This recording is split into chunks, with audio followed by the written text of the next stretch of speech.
Hi everybody, this is a quick review of a wave controller, wave maker pump controller that I bought off of Amazon for my BioOrb reef conversion project. I used to have two Koralias, one like 425 and the other one like a 250 in this tank, and it was just taking up a lot of room. And that and the internal pump and whatnot, I was like, okay, I'm trying to cut down. So please excuse the Zoo Med pump project I have going on. I'm going to be converting over to that so that I can use Kato and also get more space in the tank. I'm just waiting for some 5/6 inch tubing to come and some check valves so I can custom mold it to this tank and make it look good. So I just have a temporary setup right now. So anyhow, on to the controller. Again, I have the two Koralias down to this one. This one is about the same size, if not smaller than the Koralia. It attaches via a really good magnet.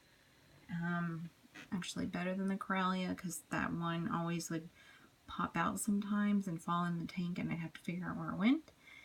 I bought a sun in comparison as well, and that was like twice the size.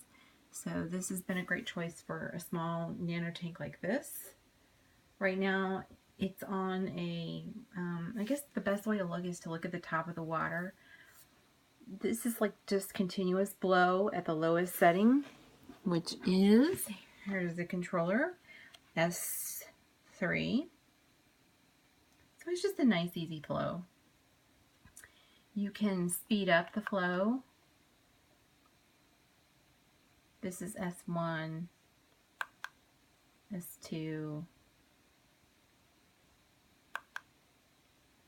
S3. It's a little bit hard to tell, but on some settings, S1 to S3 does have a big difference. I'll try to show you. So in addition to continuous flow like this one is, there is a flow. I don't know if you can hear it. This one sort of rocks the top of the water a lot more. And what it does is it pulses. So you can kind of see the fan blows, then shuts off, blows, then shuts off. And it kind of gives like a pulsing, which is kind of a fun effect. See the difference? I just increased it to S1. You can tell the top of the water is really rocking about. This is probably the setting where you can hear it the most out of all the settings. I have this in my bedroom. I wouldn't run this setting at nighttime. You definitely see it blows a lot more. This is great for getting stuff to move around in the tank and get taken out of the filter. But again, going back down to S1. Not as much rocking, quieter. I noticed that when I use it on the higher settings, that there's a lot more movement on the top of my water, and I have actually noticed a decrease in the temperature. It used to run between 81 82, and this tank has been running about 78 degrees now with the addition of this wave controller. So I'm going to show you the other settings that it has. Is this one here, which is kind of like a combination setting. It kind of blows high, blows low,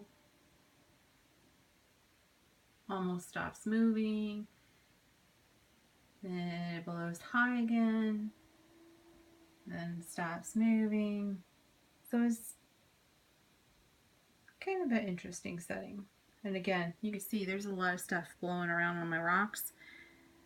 It's a great way to get stuff stirred up on the bottom and get things in the filter instead of using a turkey baster. If you take it down to, this one kind of combines them all together, the setting here.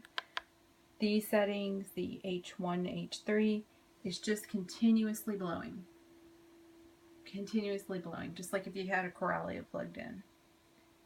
And there's just, that was high, this is medium, this is low. You can see there's hardly any movement on the top of the water. So those are the couple of different options. You've got pulsing, continuous flow, you got ebb and flow, and then you've got the loveliest function of all, which is you hold this down, boom, shuts it off for 10 minutes. Great time to do whatever you need to do in the tank or to feed the fish.